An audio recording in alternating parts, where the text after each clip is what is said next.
Good afternoon, good evening, everybody. Lovely to have you join us for this interesting discussion. And I'm Urvashi from Breakthrough in India, and I've been with the organization for almost 16 odd years. And it's my pleasure to be hosting this session with such amazing people from across the globe. And a little bit about Breakthrough before we kind of explore what this session is all about.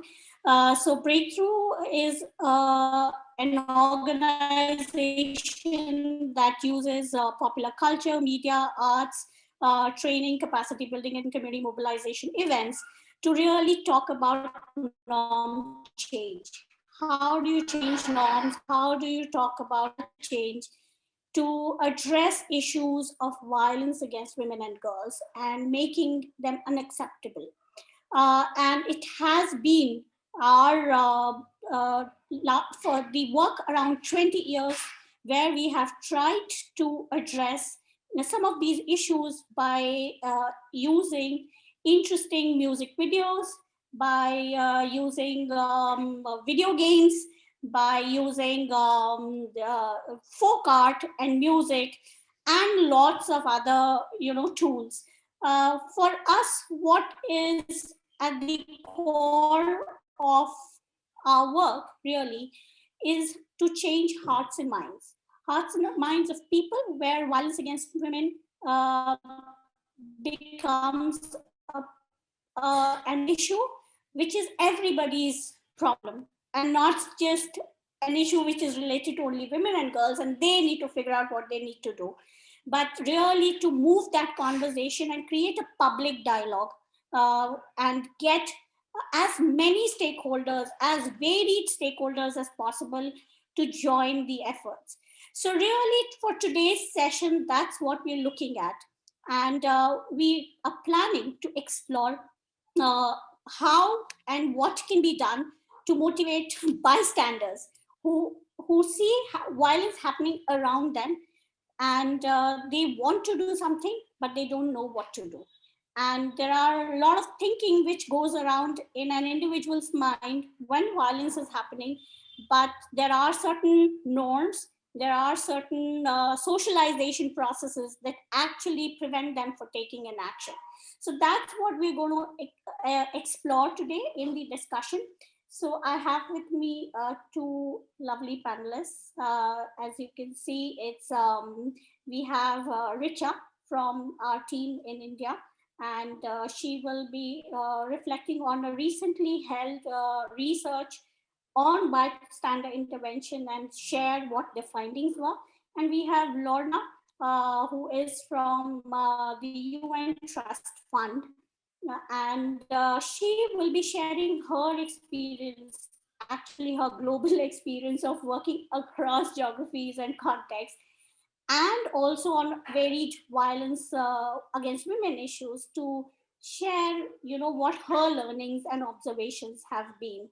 But before we begin, I think we will want to have a short poll that will kickstart some of the thinking for us together as a team. So Priya, if we can have the Mentimeter poll, and I would request all of you to take out your mobile phones if you're on a mobile phone, or you can join us even through a computer.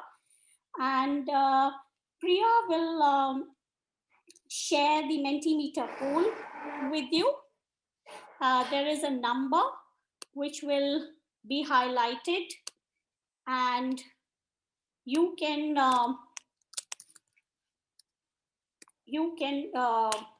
punch in that number on menti.com,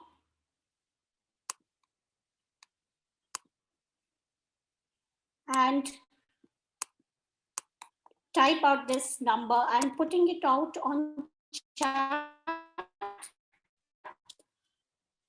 To if you go to menti.com and punch in this code, you will be able to see the poll.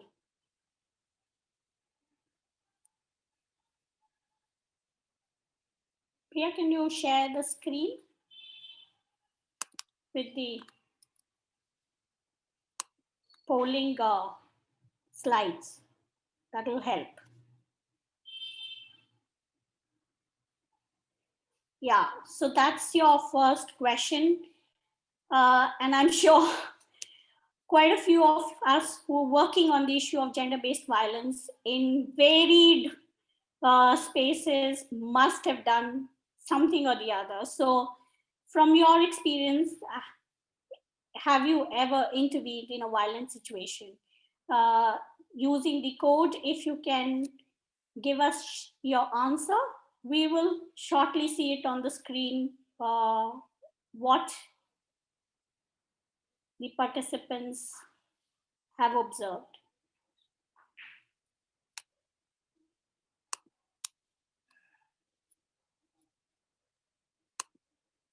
Oh, it's not open for voting. Priya, is there, Priya? Go into, go into the settings.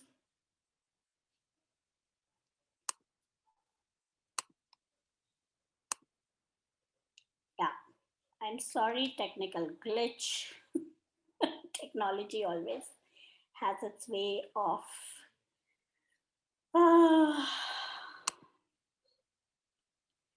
Yeah.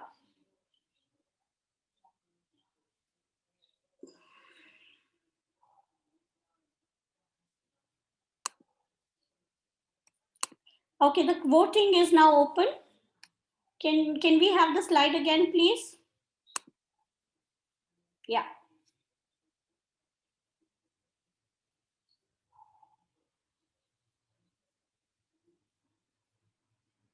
I'm sorry about the technical glitch. So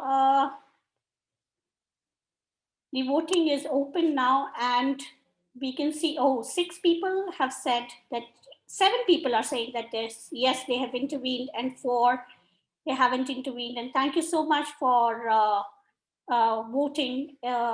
Voting to this question. And okay, 5 people have said they haven't intervened. 8 have said yes. Thank you so much. Yeah, so actually quite a few of us who were part of this discussion have in some way intervened. So let's look at the next step really. And if you press the next button, you will look at the second question, which is, Priya, can you show the screen again? The second question, please.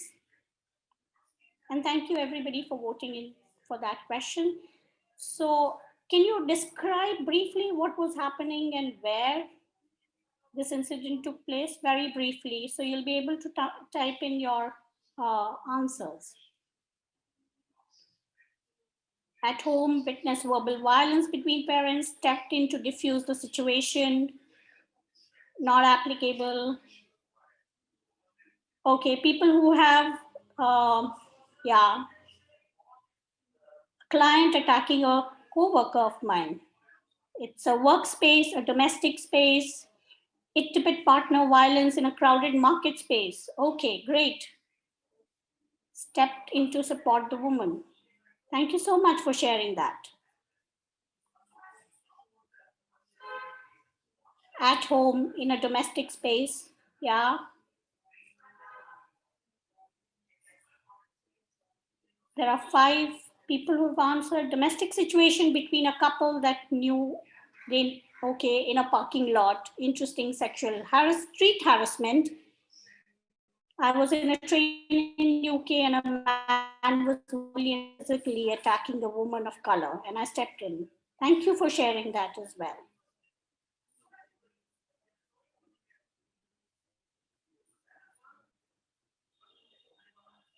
We'll wait for a few more seconds because it's a little bit of more hard work here. You have to punch in a couple of statements. So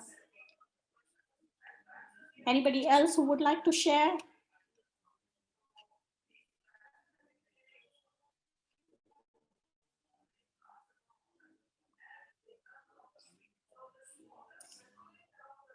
Thank you. So that was very helpful, and we've closed the voting for the moment. And as you can see, the spaces are very many. And based on that, the next question actually is here. What were your thoughts when you were intervening? What was going behind in your mind? Even if you have not intervened, but you've witnessed violence, what is it that is going back in your mind that you felt like you had to intervene or you can't intervene in a situation? So what was going on in your mind? Any reflections on those?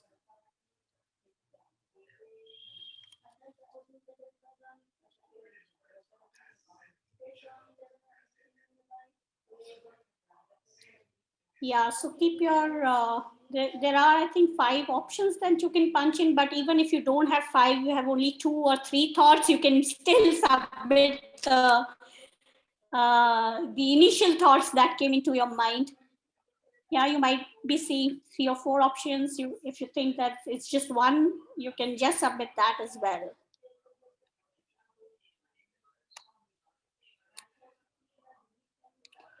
Frustration, afraid of escalation, decision making, scared, yes, angry, yes, and I think a lot of us keep feeling that all the time when we see violence around us.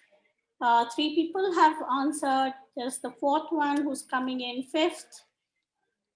How do you diffuse the situation? What is the solution for this? And yes, there is an adrenaline burst, and you really want to go step in. And sometimes you feel that you have no choice. Yeah, you just know you have to do something. You know you have to help a friend. You feel that there is crowd and somebody else will step in for me. Or am I interfering too much? It's a private affair. Why should I step in? And you are feeling that probably the police will be there, so they will figure it out. I don't think I have the power to intervene, you know, and probably sometimes men feel, oh, okay, maybe I'm not the right person to help. Probably it's, you know, uh, it's a woman's issue. Let her figure it out. Thank you so much. Thanks. The voting has been closed, and thank you so much, everyone who participated in the 3 questions, really to kickstart our discussion for the evening. And thank you, Priya, for helping us figure out the technology part of it. And really, these reflections are something that all of us have felt.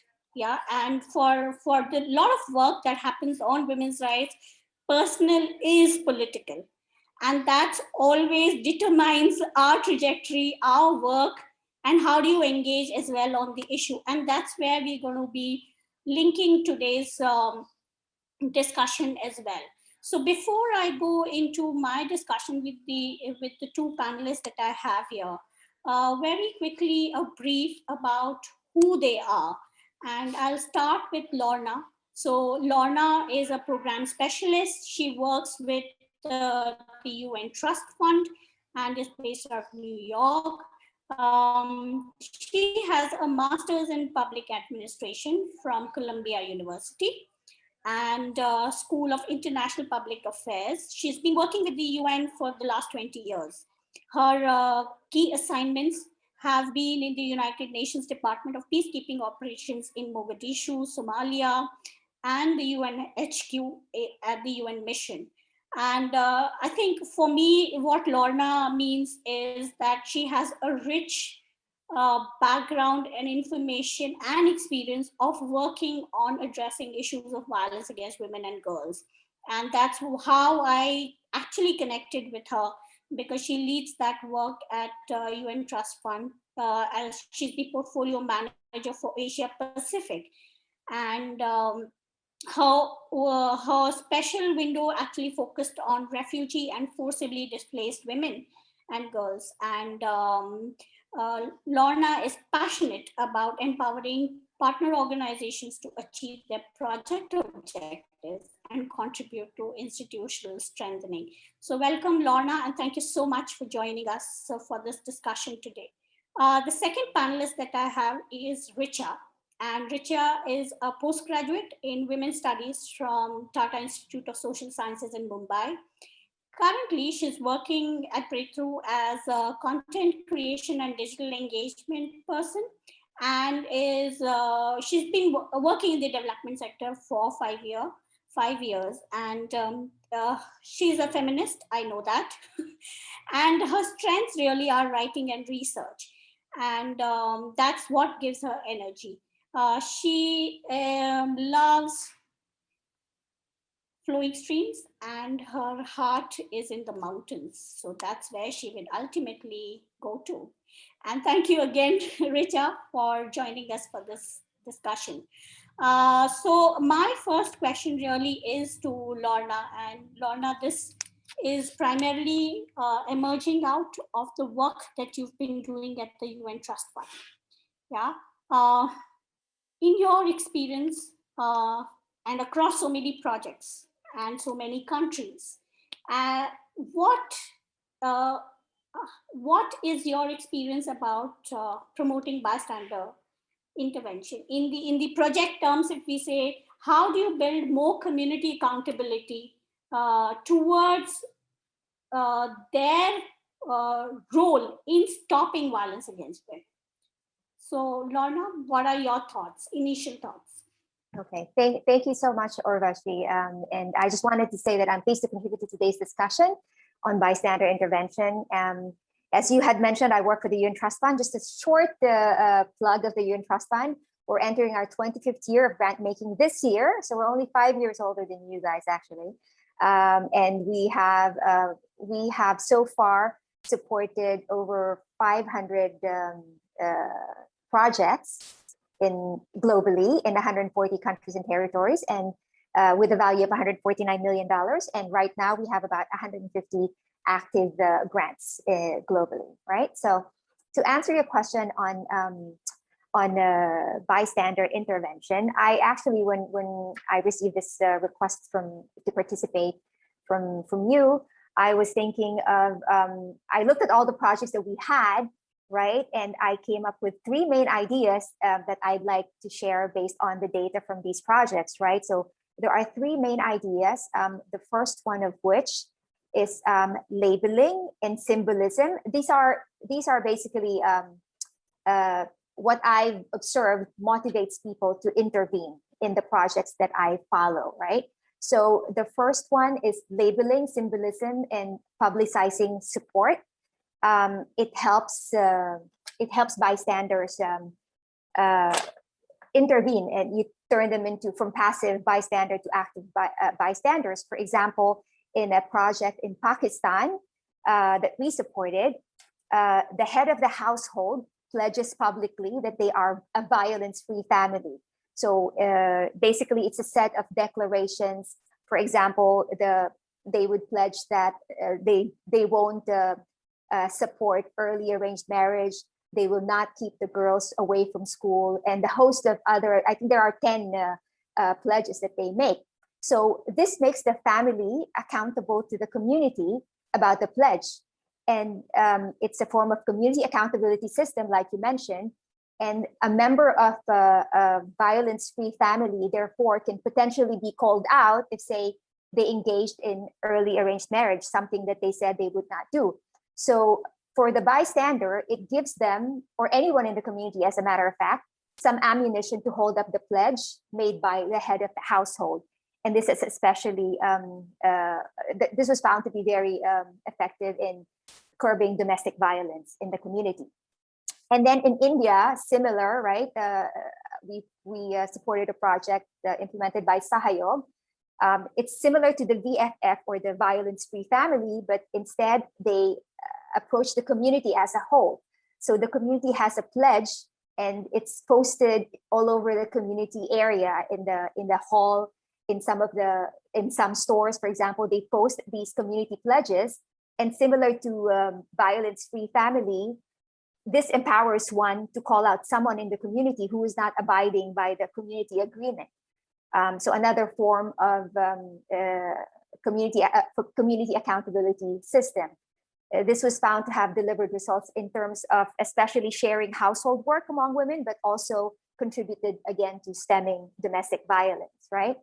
And then moving on to Cambodia, we also had a project implemented by CARE, wherein CARE posted, or the organizations, the partners posted the rights of entertainment workers in bars for the public to see.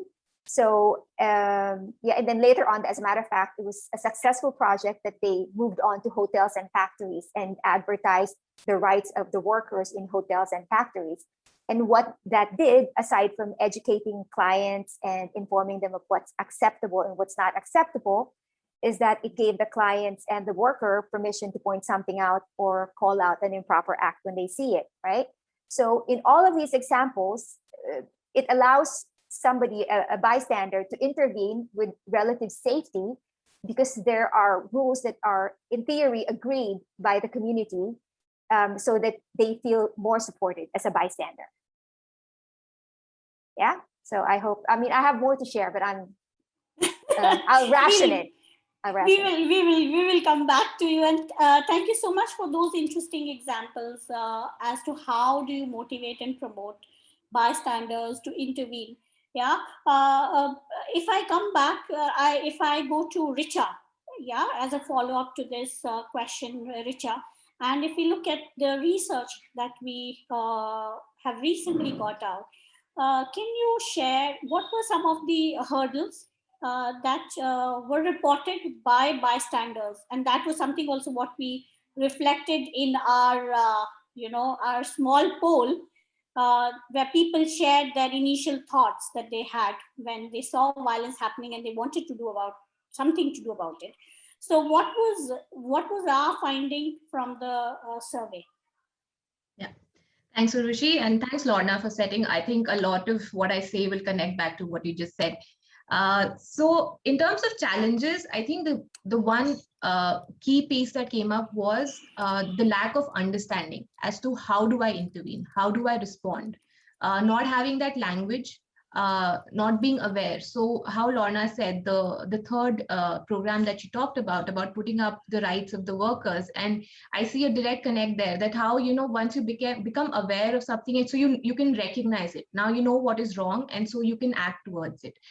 So the first challenge was this, which in our research had two components.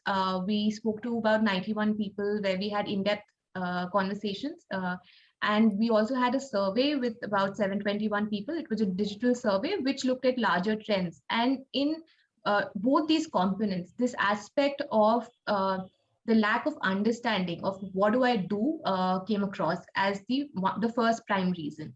Apart from that, and this is something that connects back to, like you said, the answers that came in the Mentimeter, and also generally conversations that we've heard about bystander, people not taking action as bystanders. One is fearing for one's own safety, and anticipating challenges, like hurdles from the legal and justice system. So police and, will I get stuck? I'll get stuck in the process. So these were some challenges that came up. So I'd say these 2 points. One is that, so if we look at them as gaps, one would be building an understanding of violence against women and also equipping a bystander as to how they can take action. And secondly, building an enabling ecosystem. Because there are several, so many in interviews that we did, there were so many experiences of people where, so if I can share one, a woman in Haryana whom we spoke to. So she witnessed domestic violence. It was happening in her neighbor's house. And so she decided to call the police. She did that, and however, what happened was that when the police came in, so they went to the local politician there who was influential, his house, and then they went there and they said, okay, we've got this call, and immediately the conversation changed to, okay, who made that call? And so suddenly, you know, she felt, I mean, she felt scared. I mean, she'd taken that step, but she was like, you know, and you know, the community, it's a small, like small community, people could figure it out. So she immediately told her husband that, look, I've done this, and this has happened. And you know, of course, her husband was also like, why did you have to go ahead and do that? So just that to kind of add to the 2 points. Yeah. Thanks, Richa, for sharing that story as well. And Lorna, if we link back to what Richa was mentioning, you know, many people hesitate and to go up and intervene primarily because of the kind of repercussions that they might have. Yeah. Uh, what is your experience? You shared one example coming from the workspace, where the workspace environment was such created that people could you know, intervene by, and knowing fully well that be they will not have a backlash, they'll not face anything back on them. So, are there any other strategies or tactics that people have used to you know, safeguard themselves from backlash happening? Yeah. Yeah. So, okay. Related to the other one also, and related to what Rishoy was saying, and the, you know, like I said earlier, the publicizing or the labeling, so that you feel safer to intervene because you feel that there is an agreement about what's allowable, or what's, to what extent you can intervene. I think it helps motivate bystanders, right? And you also mentioned it earlier about socialization. I think this is also a foundation for bystander intervention. Rusha also mentioned the awareness of laws and rights. You know, we all agree that one needs to know about the rights first, right, before you can intervene. And this is a staple in most of the projects that we fund. But in the last 5 years, there was a shift from mostly training women and girls mainly towards the inclusion of community-focused awareness training. So it's not only the women and girls that are being trained now, the community members are also being trained. And we can socialize the issues that women face so that a bystander is motivated to intervene and be more proactive and feel safer, right? We usually hear socialization in the negative. You know, men are socialized to be patriarchal, or women are socialized to accept abuse or sexual harassment as their natural fate, right? By socializing, I mean helping individuals internalize these lived experience of women, that the lived experience that they face in their public life, so that we can transform the concept of what is considered acceptable or moral in the community. For example, I have 2 projects in the Philippines right now, actually. They have a campaign that you were asking for strategies. Well, they have a campaign that presents the psychological and disabling power of sexual harassment, like catcalling or indecent exposure in public spaces. So they want the general public to stop minimizing these acts and present them as serious issues that should be dealt with by the government, by the community, and by the local governments, right? So whom are they working with? This is happening in the Philippines right now. They're working with community-based organizations made up of men, and they also are working with tricycle drivers. And in the CARE project that I had once, also they also work with tuk-tuk drivers, actually. So what they do is they sensitize them. They offer them sensitization training, and they are made into allies by making them members of some task force, right? So they're allied now against catcalling, and they're included. They feel like they're included as a partner, so there's less backlash, right? In Myanmar, it's the same. I work with an organization that supports sex workers. A strategy that they used is they connected the trans and the cis sex workers, so that they were able to form solidarity amongst themselves, and they are able to support each other when they hear that, you know, somebody has been arrested.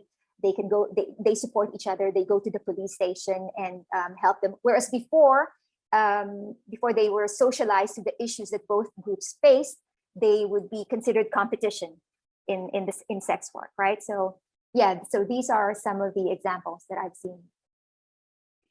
So it's interesting, Lorna, because you've touched upon so many issues here. You've gone beyond the binaries, really. You've talked about how collectivization and getting people together can help you address the issue. You have talked about reaching out to a completely different kind of stakeholders, so people who are in the transport authorities and different places of even so to say policy making as well. And you have talked about talking to men and boys and the socialization process, so that's like a full gamut of the intervention that could look at.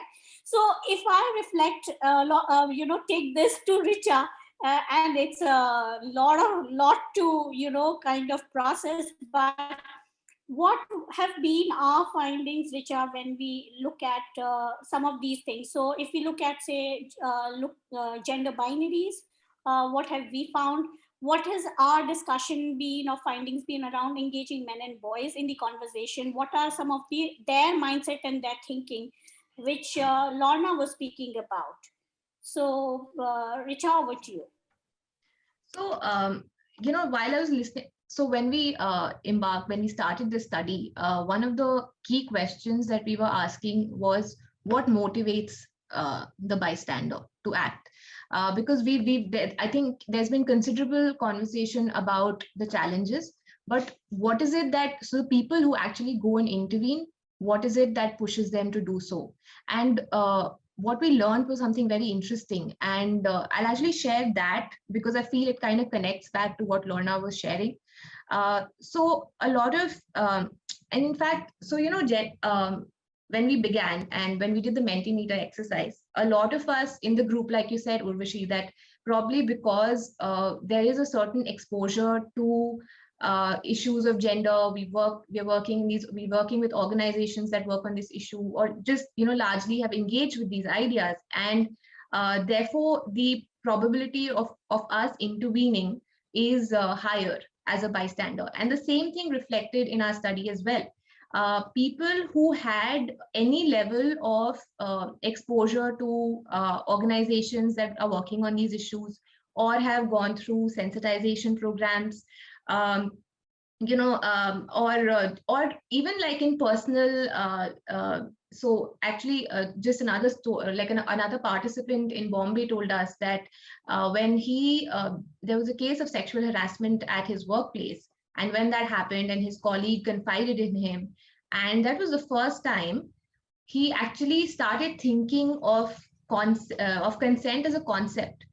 And immediately, like, because all of that was happening and conversations were happening, and immediately after that they facilitated training for the sexual harassment act that is there in the office. So with everything happening, he himself went on a journey of reflecting that how, like, has he have his interactions been consensual. And he said that that led me to going back and actually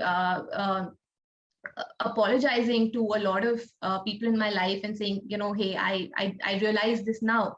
And that was also the beginning of his journey of being an active bystander, because that set into motion a lot of things. He started reading up more. This was also the time when a lot was happening on the internet, the Me Too movement. So that just set into a process of his journey of being sensitized to these issues. And how that helped him be a better bystander, an active bystander. So, just connecting back to the thing that Lorna spoke about, sensitization. So that was one thing. Other than that, another reason that came across that what motivates people to intervene is that there is a strong, this thing of doing the right thing.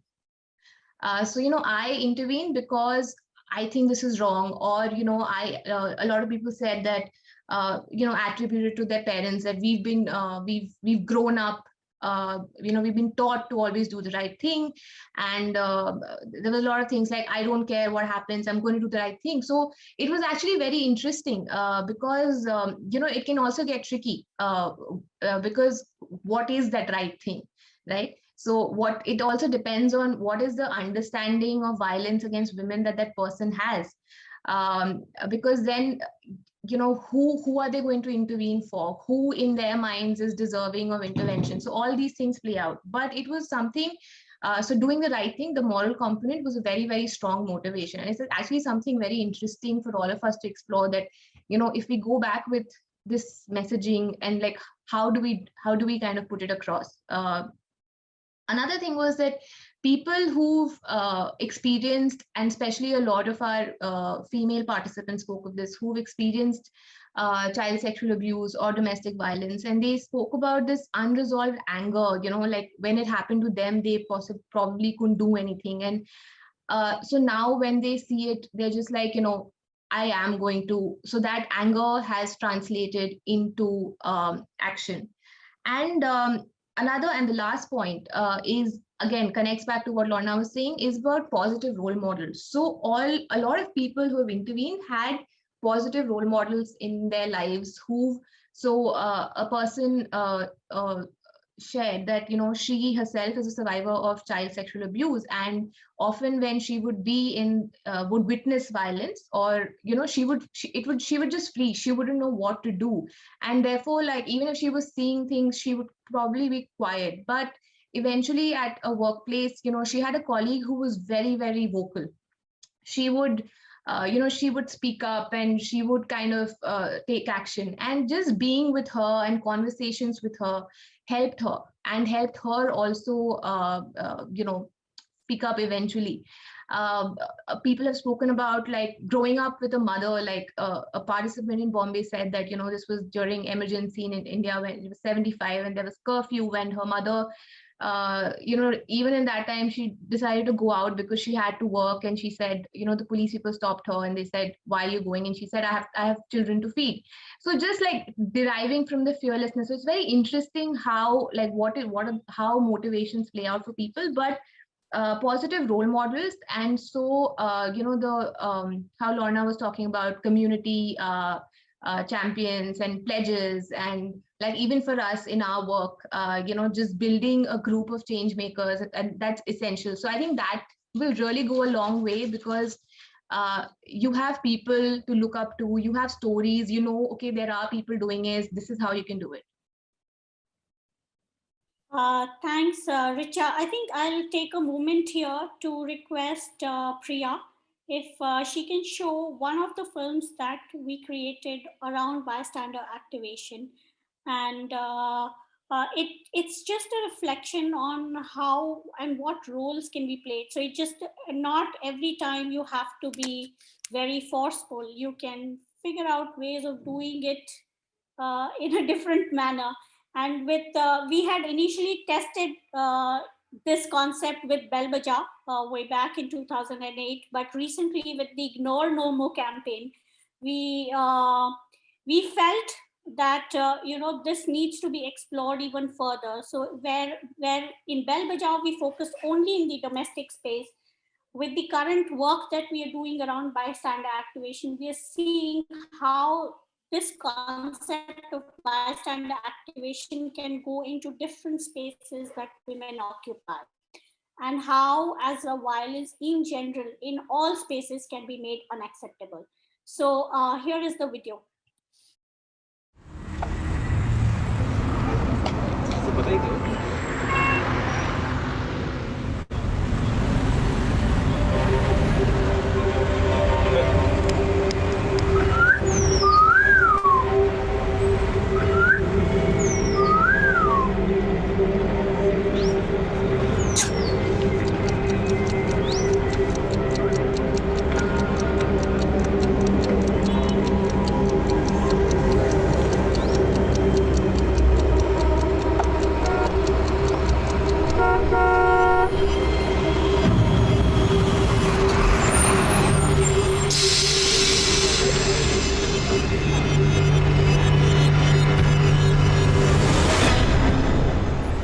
Neetaji, senior citizen, first.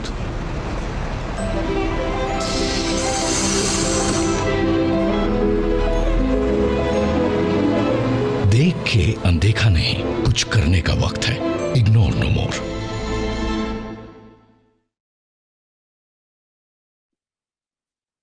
Thanks, Priya. And really, this campaign, Ignore No More, was supported by Uber, and so was the research that we did that went along with the campaign. And really, we look to develop the concept further to understand how bystander intervention can be promoted. And when I was looking at the film, I had one question for you, in fact, both of you. When we are seeing men and boys in this role, what the reflection has been that the morality of what Richa, you were talking about, that the moral compass is this woman deserving of support or intervention? If violence is happening to her, is she on the right side or the left side? And if I intervene, she has to be deserving of my intervention. Yeah. So reflections from Richa first, and then we hear from Lorna on this.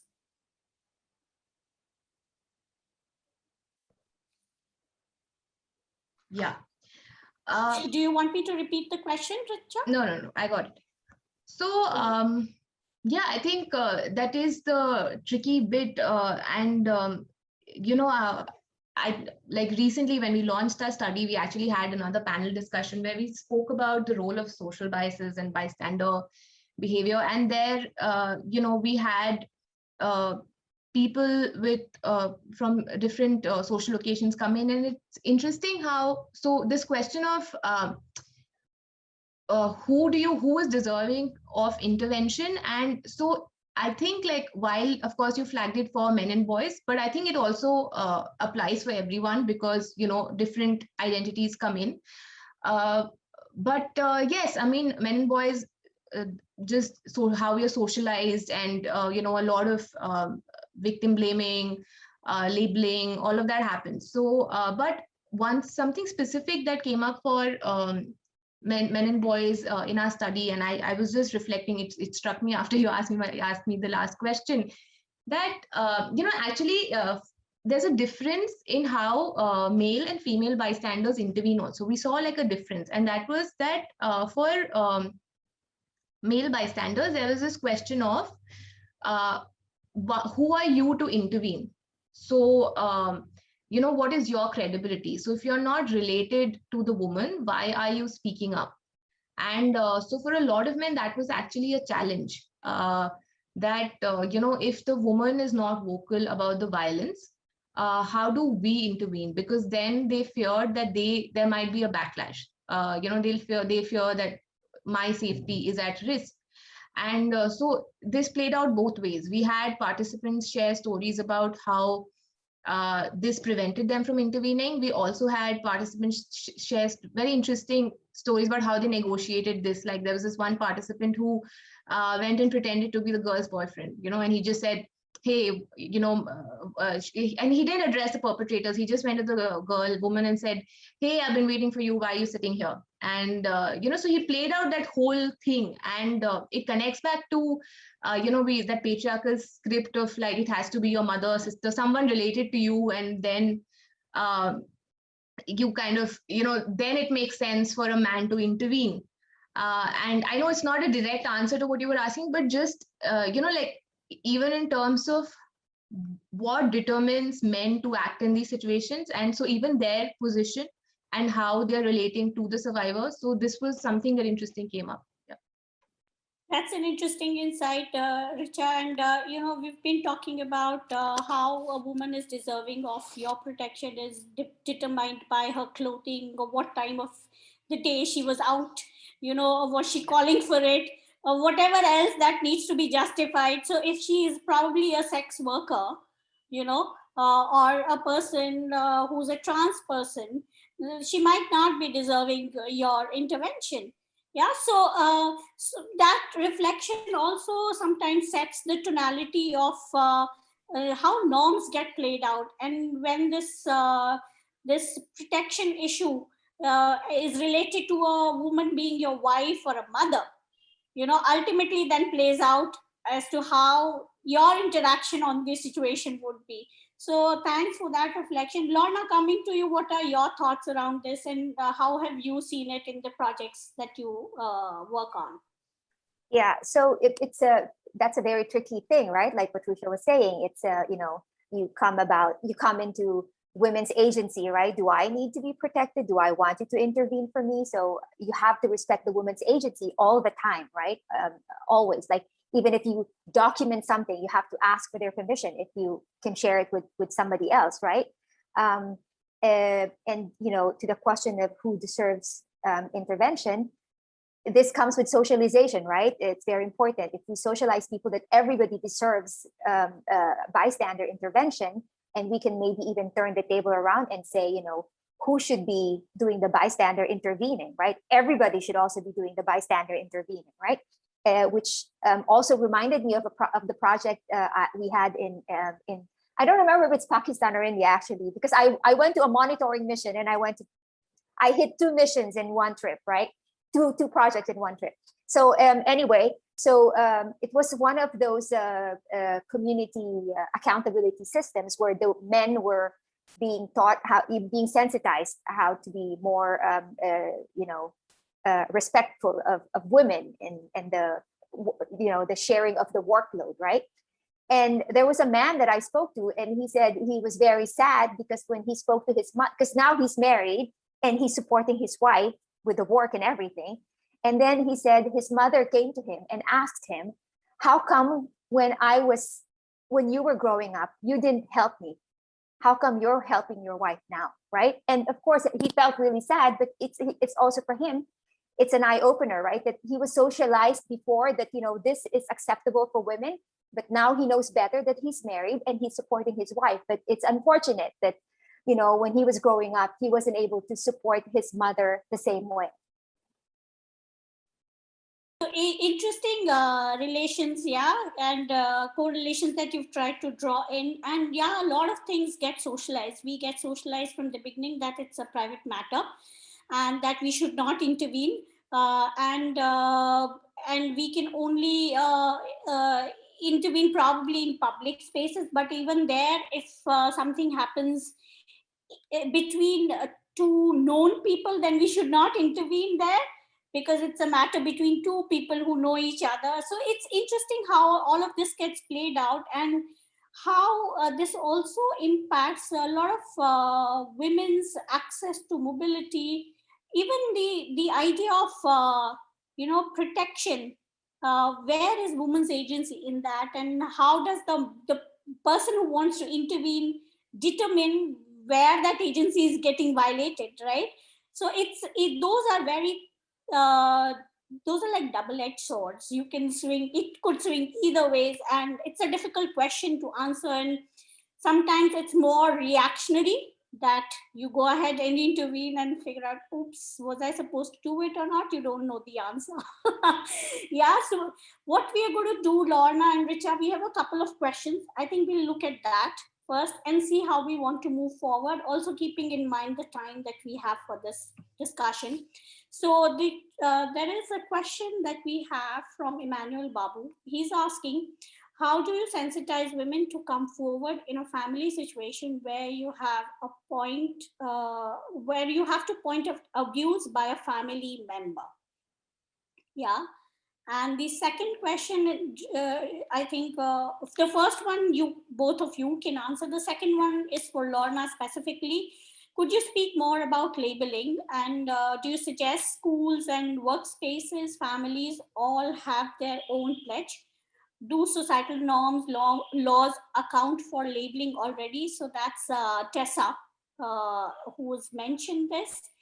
And let me see, there is Gina who is asking, can the presenters comment on the importance of bystander action for trans women?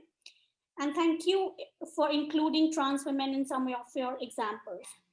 So often trans women are not included in our discussion, and the incredible numbers of trans women who are killed in some countries without bystander intervention is rising.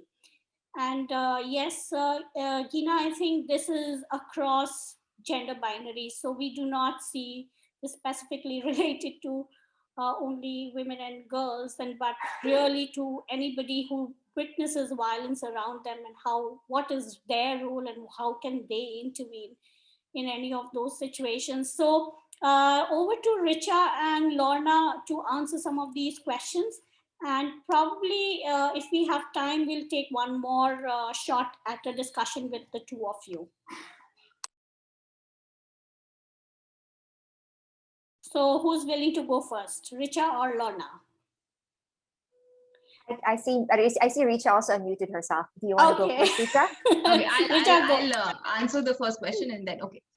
So just to take the bit about how do you sensitize women to come forward in a family situation. You know, to speak up within our families, it's the toughest thing to do. And it's interesting that this question is here, because even in our research, the two main sites of violence that came up was, one was family and one was public transport, so commute. And that just went on to show just how the scale and how widespread the violence is that women face. And I mean, these two spaces, to have family and public transport, just shows like the acute presence of violence in women's lives. How do you sensitize women? I think, breakthrough, I mean, we're an organization that works on shifting norms, and that's the first thing that comes to me, because this is long-term work. There are, if I think about in the Indian context, just everything from the day a girl, you're born, and all the gendered scripts that you're taught, and the ideas of family, marriage, what it means to be a good woman, a good girl. And so, you need to unlearn all of that. You need to challenge all of that. You need to shift these norms. What does it mean to walk out of an abusive relationship? Because there's a lot of stigma with that. So, because if we just talk about there's this question, why do they stay in these abusive relationships? Why can't? Because it's not that easy.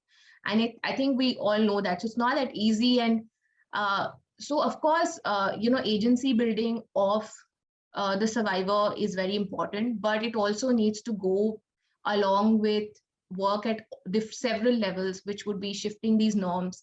You need to have systems that, enable this. I mean, if a woman actually if the survivor decides to actually go and report, we've had so many examples where women have said, okay, I went and reported, but the police told me that I should go and settle, figure out a compromise and figure it out. Why do you want to, break your marriage? Because these norms that we talk about, it's not just placed in the perpetrator's mind or the survivor, it's all of us. So even the people who are there in the police force, they're operating with the same mindset. So, yeah, just to answer that question, work on different levels. And eventually, I think, yeah, that's how the survivor would feel empowered to kind of address that situation. Okay, so I agree with, Rich. yeah, sorry. Yeah, So go ahead, Lorna. No, go ahead. I agree with everything that Richa said, right? And especially with it's in the study, I think, that the breakthrough did about ecosystems, right? So this was discussed as a gap, I think, right? Proper ecosystems have to exist for the survivor to be able to come forward, right? And it's sensitization is not enough. You can be sensitized, but you have to feel that you're supported, that there are institutions that support you. If you report, what happens? And oftentimes, they report and nothing happens, and that's really bad, right? It doesn't incentivize reporting. So, yeah, how do you sensitize women to come forward? Make them feel safe, right? Build the institutions around it. Have a support group. I've seen this in a lot of projects that we fund. There's a women's peer group that doesn't necessarily have to do with violence, but that's the safe space that they access, and through that safe space they learn things, they learn how to report, they learn about referral systems. So that's how you, from what I have seen from the practitioners that I work with, this is how you support women, and this is how you help them come forward. Now, with the question on how to speak more about labeling, this was one of the main things that I saw, like I said earlier. It's similar to, I think it's in the breakthrough research also, about wearing pins. Like if you wear a pin, you feel like you have an ally here, right? So this is what I mean when I say labeling and publicizing something, or symbolizing something, right? If you symbolize and you publicize it, bystanders would feel more comfortable coming forward, right? And the question was, do you suggest schools, workplace, families all have their own pledge? Why not? It would be great, right? So that we all, this is slowly how you can reset social norms, right? If you socialize people into, okay, change the idea of what is acceptable, what is morally acceptable, then you can be, it could be a step in helping bystander intervention in ending violence against women. Yeah. Thanks, Lorna. So there was one more question with regards to bystander action for trans women, and can the presenters comment on the importance of that and supporting trans women? So from what I know, and probably Richa, you can add a little more. So in the study that we did, there was an example wherein in Mumbai, a trans woman was actually being harassed by the police when she was traveling in the local train. And these trans women have been traveling in that local compartment like day in, day out. They have a standard compartment and the same set of, co-passengers with them. And when these police people actually came and started to harass them, the co-passenger, who were all women, stood up for this trans woman. Yeah, and she actually, I think, was quite emotional when she was relating this incident, saying that that kind of, camaraderie, the coming of the sisterhood and people coming to stand for her made her feel so special that, it changed her perspective as to how violence can be dealt with. And these women actually circled the trans woman and ensured that the police did not reach her. Am I right, Richa, in sharing that incident? Yeah, it was actually a very heartwarming story to hear. And like you said, that she was being unnecessarily harassed, and these women just formed a circle around her, and they said, they said, we'll not let her go, you get a female constable. And when they didn't agree, they accompanied her to the police station and made sure that she had support every step of the way. And and while we talk, I also want to flag, the question said that the importance of bystander action for trans women, and the same person from Mumbai, she also shared how she had actually faced sexual violence at the hands of the police, so just in terms of, I think this at a systemic level also, like there is an added level of violence, and so it's just so important. So when you, and like this, the same story of the support that she got, and as opposed to, so it just kind of, the question that has been coming up constantly, like who is deserving of intervention. And one has to reflect that if you see a trans woman, what ideas play in your head facing violence, and what, like, is there a difference? And just those thought processes, and we know that what will play out, that itself kind of answers that why is it important to, because there's an added intersection, in terms of they are more vulnerable to violence. Thanks, Richa, for sharing that. And I think this is the point where we will. I think I will to go to our last question. Really, to look at the systems change, right? And if we are looking at a systemic level, how do you think governments could promote bystander activation? Are there examples? What can we look forward to if we want to promote it? Because currently a lot of fear stems that the system will you will feel find a backlash from the system, and your fear is either the police will take you will be put behind bars for something very random or something that you've not done.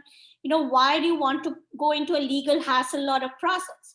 So any reflections? First I'll go to Lorna and then to Richa.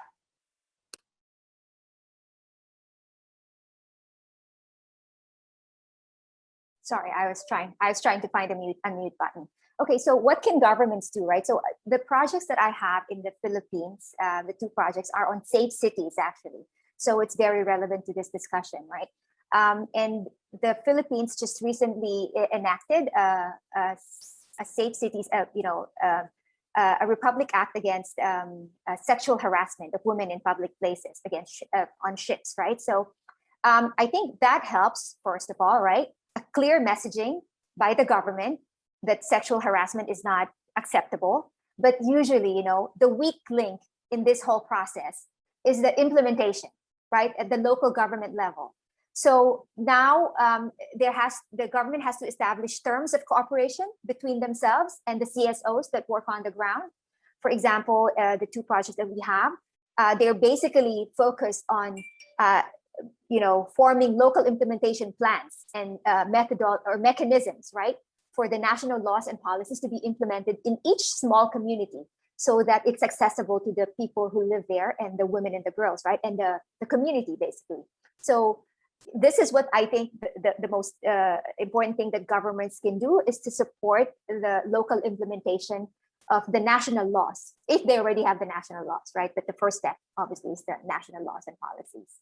Yeah, and we know that by now how difficult it is to ensure that these laws get implemented, and then there is proper monitoring and accountability mechanisms which are attached to it, Lorna, and very valid point that you've raised. Richa, over to you.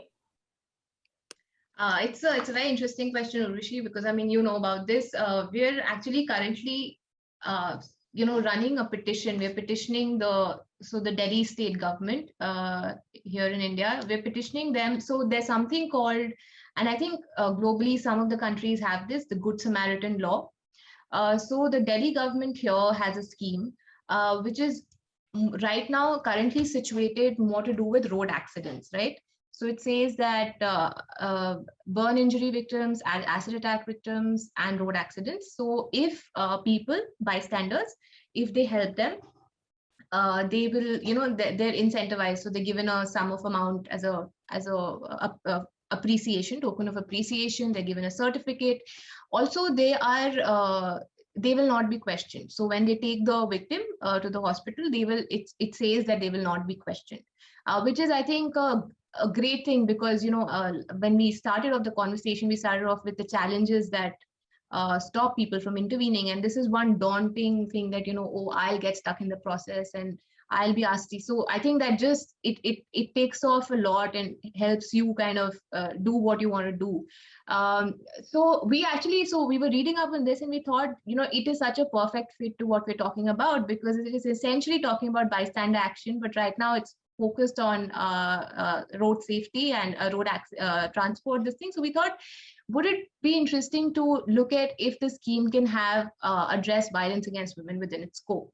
And like Lorna said, a clear messaging from the government can really do lots. And like in our work, you were speaking about Bell Bajao earlier, Ring the Bell campaign, and when we saw that when that got taken up by the government, that helped us kind of the reach was so much more, right? And so if we're on a, let's see, I mean, if we can manage this, it'll be a great thing, because it just, firstly, it covers everything. If you have, I mean, it'll incentivize people to act as bystanders, but also if you have this messaging going from the government, it'll reach a lot of more people.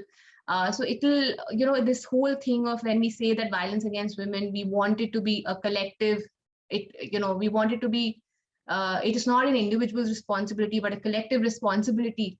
And so that will really help. So I think this is something that we're doing, and I thought I'll share that as an answer to your question.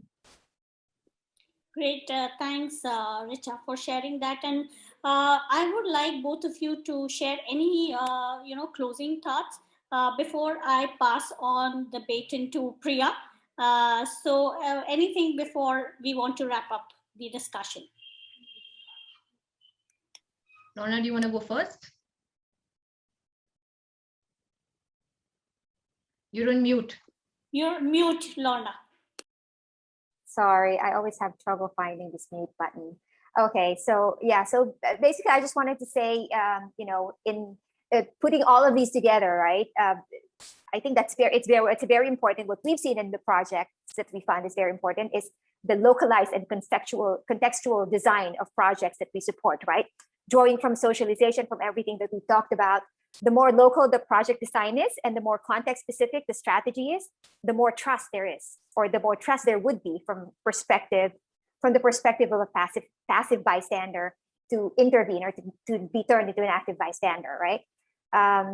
In my opinion, the most effective projects that have been implemented by are implemented by local organizations, or in cases where it's not a local organization, there's some heavy partnership with the local organization. In the India project, for example, they operated in 4 areas of implementation, and each area they had a specific strategy that was used by a local partner who knew what was permissible in the community, what is acceptable, what can be absorbed by the community. So it's really, really very important. And of course, in designing projects, principled programming is always important. The do no harm policy, which is we always adhere to. It's very important. Yeah. Thanks, Lorna. I think to sum up, and this is something I've been also thinking about, that this term intervention, so when we say bystander intervention, I think for all of us and everybody who's attending to also kind of, because it's a very heavy term, so how do we break it down? And what we spoke about today, that gender-based violence against women, it's, so intervention, we should not just look at intervention in terms of confronting the perpetrator when the violence is happening, but intervention can also be looked at as challenging these deep-rooted practices that that lock women in this structure. So intervention is also that. So if we break down intervention into smaller actions and negotiations, and please do, I've shared the report link, and do read that, because there's a section on how the strategies that people have used to intervene. And I think that's a great section, because that told us about that, the people who are intervening also, they find such smart, interesting ways. So it's no big gesture, it'll be one small action, and how that makes a big difference. So that really kind of takes away the weight that this term intervention comes with. And yeah, on that note, I think just something for all of us to think about. Thanks, Richa and Lorna. And I just want to pass the baton on to Priya for really summing up this very enriching discussion. So Priya, over to you. Thank you, Urvashi, and thank you to Richa and Lorna. It's been so enlightening to hear your perspectives, and we do encourage you to check out the Breakthrough Report, which Richa shared a link to, and we will share in the follow-up to this meeting. I'm the Director of Partnerships and Strategy at Breakthrough US, and I work closely with Urvashi and other colleagues to really bring the advocacy messages of our transnational feminist mobilization to the fore. And it has been really impactful to hear these perspectives on bystander intervention, on the challenges, on what systems change actually looks like and how difficult it is, on the sites of violence, Richa, as you mentioned, the home and public transport and the stickiness of intervening there, Lorna, what you spoke about in terms of, bringing awareness to trans women who experience violence, building bridges among cis and trans survivors and activists. And I think it's really a point well taken to consider this outside of the gender binary and to really be thinking of what ways can we, in your words, Richa, find smart, interesting ways to intervene. The report is chock-a-block full of interesting, impactful information.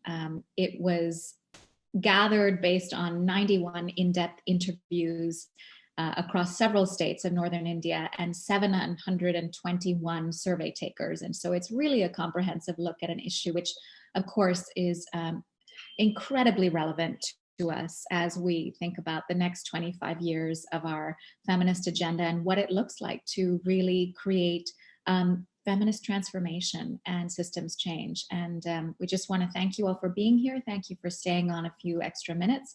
And please don't hesitate to be in touch with us, with Breakthrough India and Breakthrough US and our partners at the UN Trust Fund to continue this conversation. So before we leave, I think we'll like to show a short music video. Pritha, can you share the details about it and see if we can do a quick music video to, pep up our moods? And I think, Priya, over to you. Okay, give me 1 second. But it's a lot of fun, it's worth it.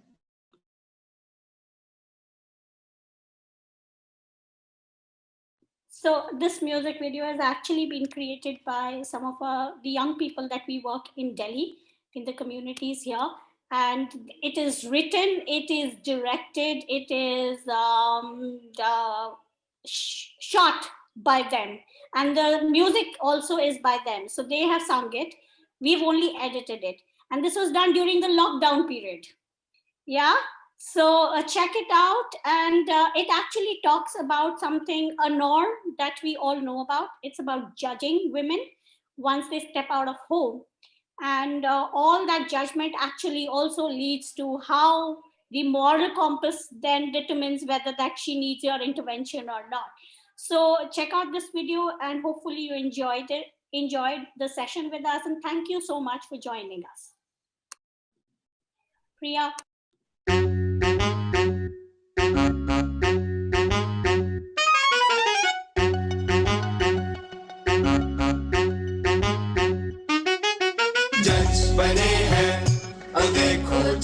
बने हैं जज करे हैं रे ये तो जज करे हैं जज बने हैं और देखो जज बने हैं जज करे हैं रे ये तो जज करे हैं करे पढ़ाई करे कमाई लेट नाइट लड़की घर आई गली चौराहे पर जब निकली नेबरहुड ने बात बनाई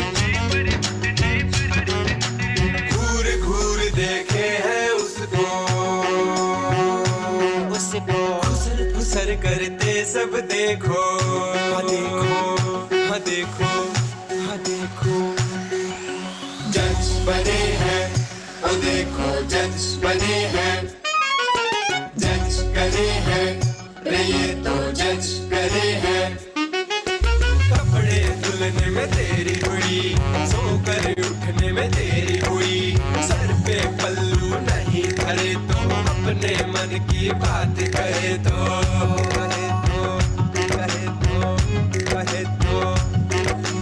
जज करे हैं रे ये तो जज करे हैं जज बने हैं और देखो जज बने हैं शॉर्ट पहन लड़की जब निकली लव मैरिज लड़की ने कर ली लड़कों के संग काम करे तो रॉन्ग नंबर फोन बजे तो लड़की थोड़ा खुल के हंसे तो किसी से हंस कर बात करे तो ऑनलाइन कर वो दिखे तो दिखे तो दिखे तो दिखे तो जज करे हैं रे ये तो जज करे हैं जज बने हैं और देखो जज बने हैं लड़की सिंगल रहना अपने दम पे घर जो चलाए, आंख मिलाकर बात करे तो, हाथ मिला मुलाकात करे तो,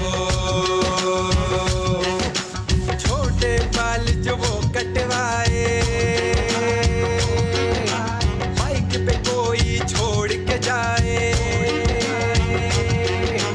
लड़की जो प्रमोशन पाए अगर रोड पे कार चलाए,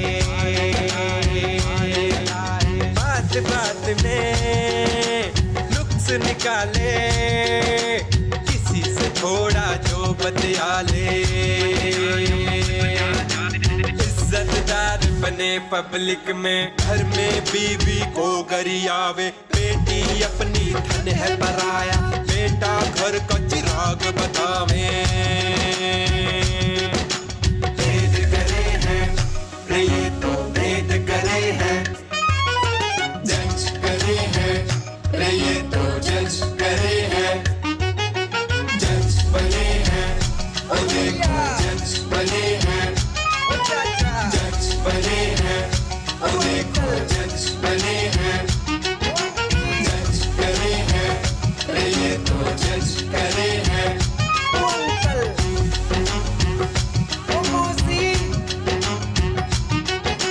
जज करे हैं।